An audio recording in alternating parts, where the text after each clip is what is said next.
Hello दोस्तों, आप सबका स्वागत है एक बार फिर से एस्ट्रो गुरु चैनल पर। आज आप सभी के लिए एक और टैरो सेशन लेकर के आ गया हूं और आज बारी है चौथी राशि यानी कर्क राशि की। कर्क राशि आपके लिए नया साल 2026 कैसा रहने वाला है, इसी पर आज की रीडिंग बेस्ड रहेगी। आज की जो रीडिंग है इसके लिए दो पाइल्स को बनाया गया है जिनके सिंबॉलिक्स आपकी स्क्रीन के ऊपर अब एक साथ दिखाए जा रहे हैं। सूर्य पाइल नंबर 1 और चंद्रमा pile number 2, sun and moon. ये दो कार्ड्स आपके सामने आपकी स्क्रीन पर एक साथ शॉट हो रहे हैं। दोनों में से जो आपको अच्छा लगे, एक फीलिंग दे, एक वाइब फील करा दे, उसे अपनी पाइल मानिए। अकॉर्डिंगली आज की रीडिंग को देखिए, ये आपके साथ रेजोनेट भी करेगी। हर बार की तरह इस बार भी टाइम स्टैम्प्स को डिस्क्रिप्शन और कमेंट सेक्शन दोनों जगह पोस्ट किया गया है ताकि आपको सुविधा रहे अपनी पाइल की रीडिंग पर डायरेक्ट पहुंचने के लिए। टाइम स्टैम्प के ऊपर क्लिक करिए, वीडियो आगे चला जाएगा और आप डायरेक्ट अपनी पाइल की रीडिंग पर पहुंच जाएंगे। जो लोग आज मुझसे पहली बार जुड़े हैं उनका एस्ट्रो गुरु चैनल पर मैं बहुत बहुत स्वागत करता हूं। आप सभी इस चैनल को सब्सक्राइब जरूर करिए, बेल आइकन को भी प्रेस करिए, क्योंकि जब आप बेल आइकन को प्रेस करते हैं तो नए वीडियोस की नोटिफिकेशन आपके फोन पर आनी शुरू हो जाती हैं। और मेरे रेगुलर व्यूवर्स और सब्सक्राइबर्स, आप सभी के सहयोग और प्यार के लिए बहुत बहुत आभार। आगे बढ़ने से पहले आपको बता दूं कि मैं एक प्रोफेशनल एस्ट्रोलॉजर, एक प्रोफेशनल टैरो रीडर भी हूं। तो आपकी स्क्रीन पर यह नंबर जो आ रहा है इसके ऊपर आप संपर्क कर सकते हैं अगर आपको अपने लिए एक पर्सनल टैरो रीडिंग सेशन चाहिए या अपनी कुंडली मुझे दिखाना चाहते हैं। ये व्हाट्सएप नंबर है, तो इस पर कॉल नहीं करना है, इस पर मैसेज करिए। मैसेज के थ्रू सारी इंफॉर्मेशन मेरी टीम मेंबर आपको प्रोवाइड करेगी और आपकी हेल्प करेगी मेरे साथ आपके सेशन को बुक करने में। तो चलिए आज की रीडिंग को शुरू करते हैं और आपकी पाइल में मिलते हैं।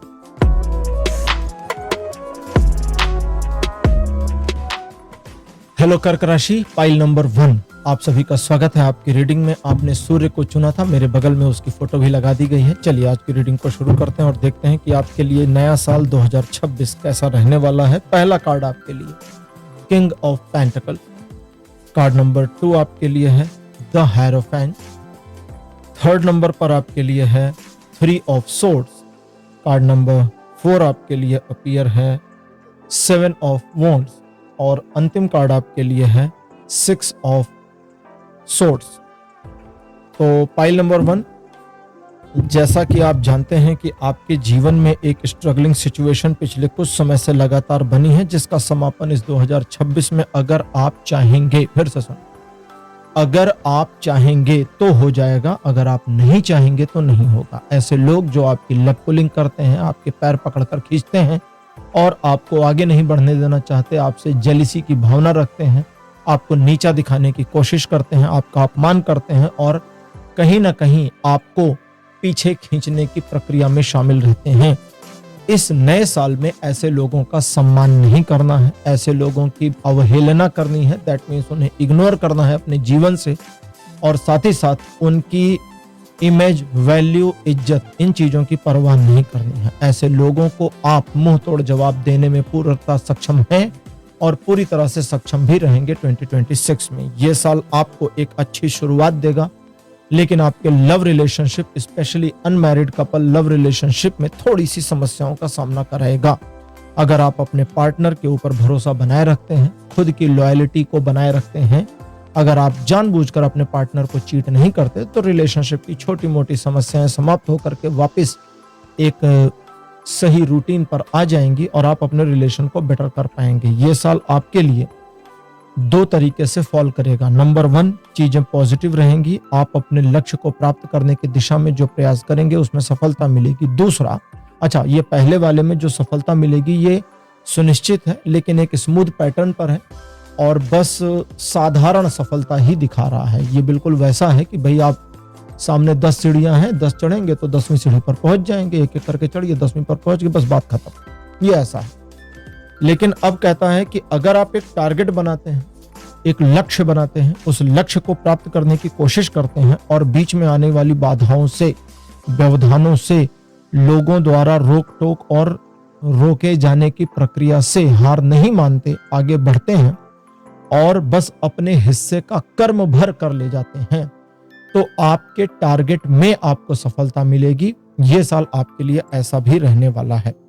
अब लेते हैं ओशो ज़ेन टैरो कार्ड और देखते हैं कि ओशो ज़ेन टैरो कार्ड इस पर क्या इंफॉर्मेशन देते हैं एडिशनल, कि आपका 2026 कैसा रहेगा। पहला कार्ड आपके लिए अपीयर है करेज, कार्ड नंबर 2 आपके लिए है द फूल। कार्ड नंबर 3 आपके लिए है चेंज। फोर्थ पोजीशन पर इंटीग्रेशन और अंतिम कार्ड आपके लिए अपीयर है सक्सेस। तो 5 कार्ड्स आपके लिए ओशो ज़ेन टैरो कार्ड से भी अपीयर हो चुके हैं पाइल नंबर 1। जैसा कि ये कार्ड्स और बाकी के राइडर वाइट के कार्ड्स मिलकर अब जो इंटरप्रेट कर रहे हैं उसमें समझें, शुरू के 3 महीने आपके लिए काफी पॉजिटिव रहेंगे। मार्च का महीना बीतने के बाद 3 महीने शुरू के अच्छे रहेंगे। मार्च, अप्रैल और मई, यानी कि मार्च के बाद अप्रैल और मई, ये जो 2 महीने हैं ये आपको इमोशनली डाउन करने का काम कर सकते हैं। जहां पर आपको लगेगा कि सामने वाले लोग आपकी बात को नहीं समझ रहे या आपसे इत्तेफाक नहीं रख रहे या आपकी बातों को गलत एंगल पर समझ रहे हैं। इसी ड्यूरेशन में आपको अपने पार्टनर के साथ अपने रिलेशन को लेकर के थोड़ा सावधान रहना होगा।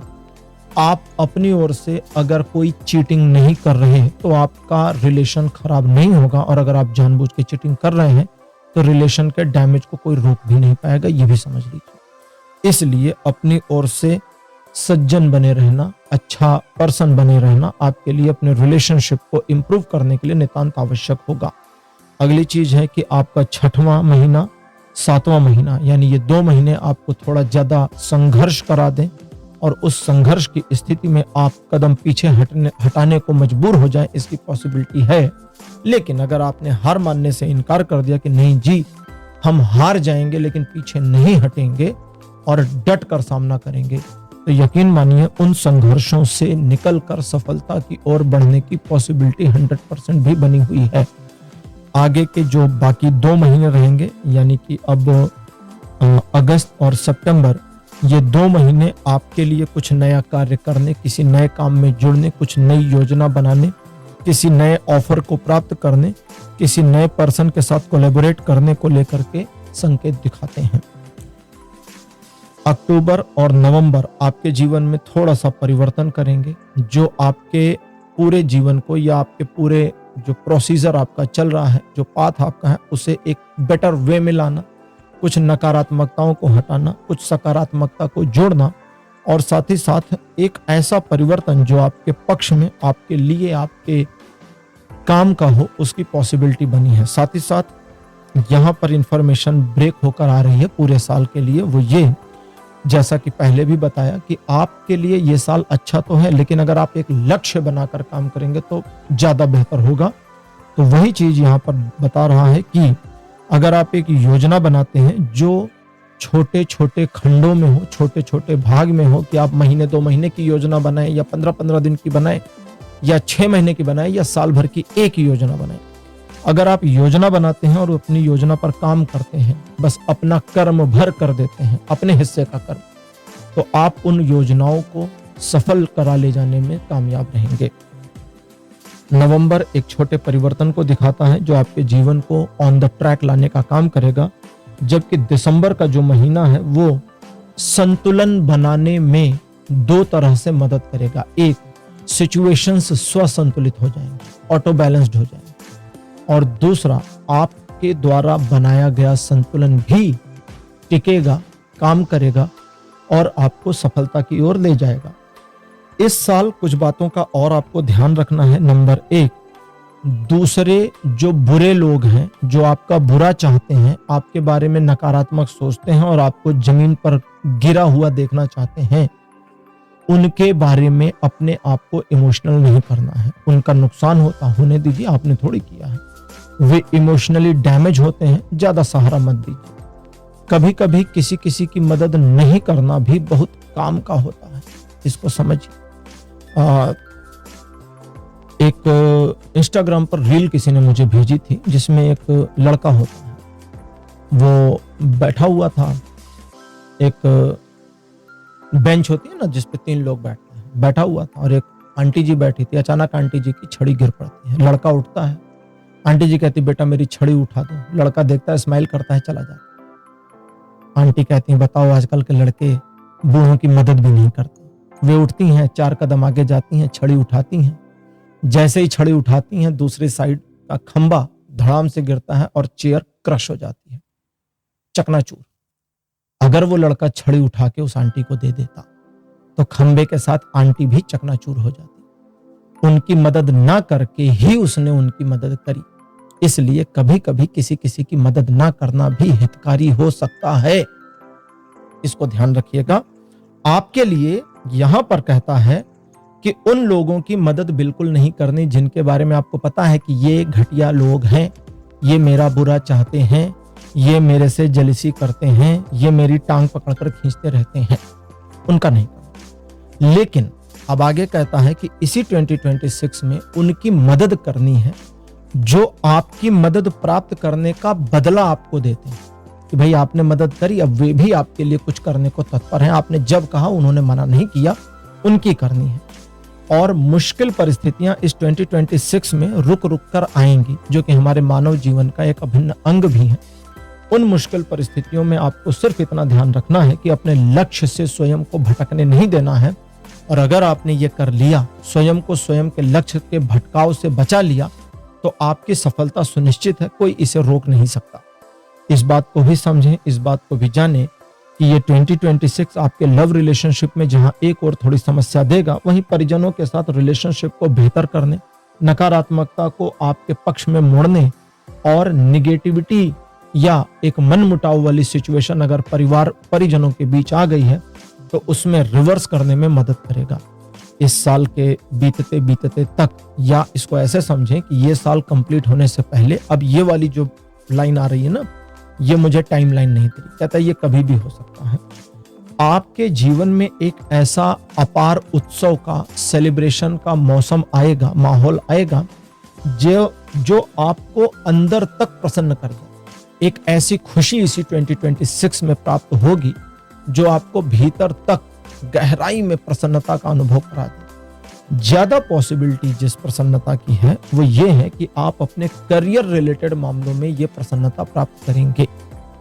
तो पाइल नंबर 1 ये थी आपकी आज की रीडिंग कि आपका 2026 यानी कर्क राशि पाइल नंबर 1 आपका 2026 कैसा रहेगा। ये थी आपकी रीडिंग आपको कैसी लगी, अपने एक्सपीरियंस, अपने अनुभव कमेंट सेक्शन में जरूर लिखिए। इस वीडियो को लाइक करिए, शेयर करिए और चैनल को सब्सक्राइब करना मत भूलिएगा। अगले वीडियो में आपसे फिर मिलूंगा। Bye bye.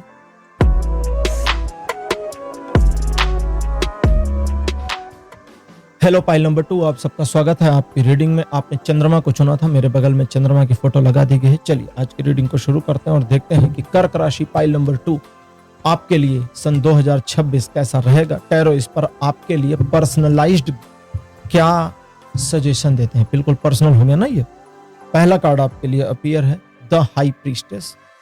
कार्ड नंबर 2 आपके लिए है 4 ऑफ कप्स। कार्ड नंबर 3 आपके लिए है 5 ऑफ पेंटिकल्स। फोर्थ नंबर पर आपके लिए है क्वीन ऑफ कप्स और अंतिम कार्ड आपके लिए है एस ऑफ पेंटिकल्स।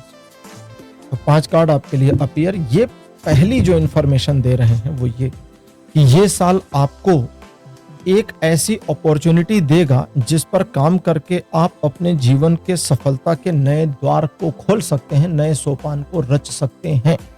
लेकिन 2-4 बातों का ध्यान भी रखना पड़ेगा। जैसे आप अगर अपना थोड़ा पास्ट देखें तो फाइनेंशियल लॉस की एक कंडीशन दिखाता है जिसके रिकवर होने की, रिकवरी का मतलब ये नहीं कि जो पैसा गया वही वापस आएगा, रिकवर हो जाए, उतना धन वापस आपको मिल जाएगा, इसकी एक संभावना दिखाता है। लेकिन यह जो धन वापस आपको मिलेगा, या अब यहां और है कि धन से संबंधित मामलों में यह साल आपको जो सफलता देगा वो आपके निहित कर्मों पर मिलेगा। अगर आप कुछ भी नहीं करेंगे तो नहीं मिलेगा, आप करेंगे तो मिल जाएगा। निहित कर्म जो आपकी ड्यूटी है करना, जो आपको करना ही चाहिए, अगर वो करते हैं तो आपको श्योर शॉर्ट सक्सेस आपके फाइनेंशियल ग्रोथ में इस ईयर मिलने वाली है। ईश्वर की कृपा इस साल आपके ऊपर बनी रहेगी, लेकिन आपको बीच बीच में महसूस नहीं होगी और आपको एक खालीपन सा अनुभव होगा जब आपको लगेगा कि संभवतः ईश्वर ने मुझे छोड़ दिया है या ईश्वर मेरे प्रति एक पॉजिटिव अप्रोच में नहीं रह गए हैं। तो ईश्वर की कृपा बनी हुई तो दिखती है, लेकिन साथ ही यह दिखता है कि आपका ईश्वर के प्रति एक नाराजगी भरा रवैया हो सकता है। उस नाराजगी भरे रवैये से अपने आप को बचाने की कोशिश करनी है क्योंकि वो नाराजगी जो ईश्वर के प्रति आपके अंदर आएगी, ईश्वर आपका कोई नुकसान नहीं करेंगे, लेकिन वो नाराजगी एक निगेटिविटी को आपके ही दिमाग में जनरेट कर देगी और वो निगेटिविटी आपसे गलत निर्णय कराएगी, गलत फैसले कराएगी और गलत फैसलों की कॉन्सिक्वेंसी में चीजें गलत होनी शुरू हो जाएंगी। जो कॉन्सिक्वेंस है, जो घटनाक्रम है, फिर वो गड़बड़ होने लगेंगे। इसलिए आपको अपने ऊपर थोड़ा नियंत्रण बनाने की जरूरत है। साल की शुरुआत अच्छी होगी। शुरू का जो 4 महीना है, जनवरी, फरवरी, मार्च, अप्रैल, ये आपको नई अपॉर्चुनिटी प्राप्त करने में मदद करेगा, चीजों को आपके पक्ष में लाएगा। कहीं कुछ गलत अगर आपके साथ हो रहा है या कोई अन्याय वाली स्थिति हो रही है तो वहां से सिचुएशन को रिवर्स कर लाए, इसकी पॉसिबिलिटी है। मन के संताप, अगर आप थोड़ा अवेयर हैं और अपने आप को मैनेज करना चाहते हैं तो आपके मन के संताप हटेंगे। आप अपने आप में भी काफी पॉजिटिविटी फील करें, इसकी संभावना होगी। और सबसे इंपॉर्टेंट, शुरू के 4 महीनों में ईश्वर की कृपा आपके ऊपर बनी रहेगी, लगातार बनी रहेगी। लेकिन समस्या यह है कि आपको महसूस नहीं। क्यों? क्योंकि आप पहले साथ चाहेंगे, फिर कर्म करना चाहेंगे, जबकि आपको करना सीधा है। ये उल्टा प्रक्रम था, ये प्रक्रिया उल्टी थी कि पहले मुझे ईश्वर का सहयोग मिले, फिर मैं निहित कर्म करूं। आपको प्रक्रिया सीधी करनी होगी। आप अपने कर्म करें, ईश्वर का सहयोग मिलेगा। एक कविता है, फुटप्रिंट्स विद गॉड, ठीक है, इस तरह की। तो उसमें एक व्यक्ति कहता है, कविता तो नहीं सुनाऊंगा, शॉर्ट में समझाता हूं। उसमें एक व्यक्ति कहता है कि एक रात मैंने सपना देखा कि मैं समुद्र के किनारे रेत पर ईश्वर के साथ चल रहा हूं और पीछे 2 जोड़ी पैरों के निशान छूट रहे हैं, एक मेरे, एक ईश्वर के। और फिर वो पीछे मुड़ करके देखता है तो उसके जीवन के सारे क्षण पीछे थे, जहां जहां वो ईश्वर के साथ था। लेकिन जब जब वो बहुत बड़ी प्रॉब्लम्स में था लाइफ की, तो एक जोड़ी पैरों के निशान गायब थे। उसके आंसू आ गए कि बताओ, जब मैं मुसीबत में था तो ये साथ छोड़कर चले गए। तो उसने ईश्वर से पूछा कि आपने ऐसा क्यों किया?